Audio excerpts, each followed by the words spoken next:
sa atin. Sa September. Nataber na ko ng mga pag-aari, ano mga kapal, ano po?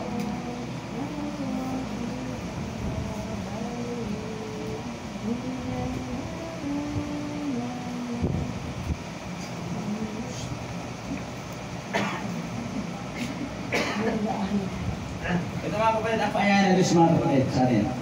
Sabi ng Panginoon, no? Revelation chapter 3, verse 20.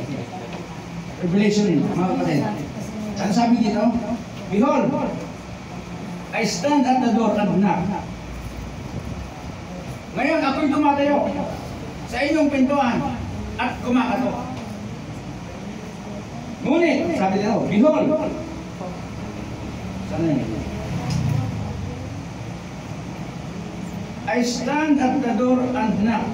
If anyone hears my voice and open the door, I will come in to him and eat with him and he with me. Napakaganda panyaya ng ating Panginoon.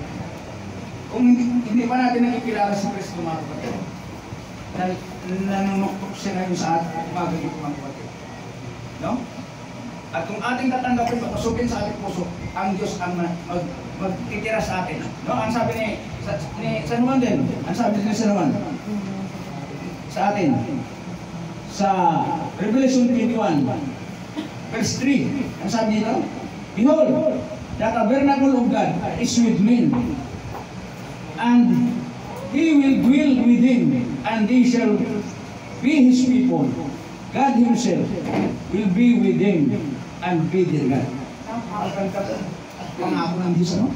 Mga kapatid, kung atin siyang anyayaan at kapasugan sa ating puso, siya ay magtitira sa ating puso and be with Him, no? Tayo mapapasa Kanya. God Himself will with them and be their God. At ang ating Panginoon, ang siyang ating Diyos na ating inaasahan at ang ating pag-asa sa ating kaligtasan.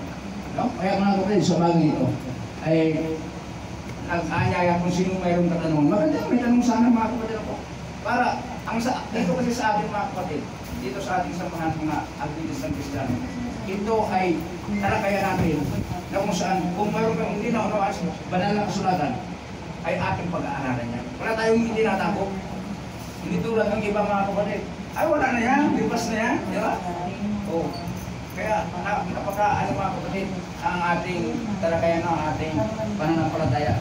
Now, wala tayong itinatagok sa atin tungkol sa kaligtasan. No? Kaya, wala namang tanong, Sister Melly, may tanong?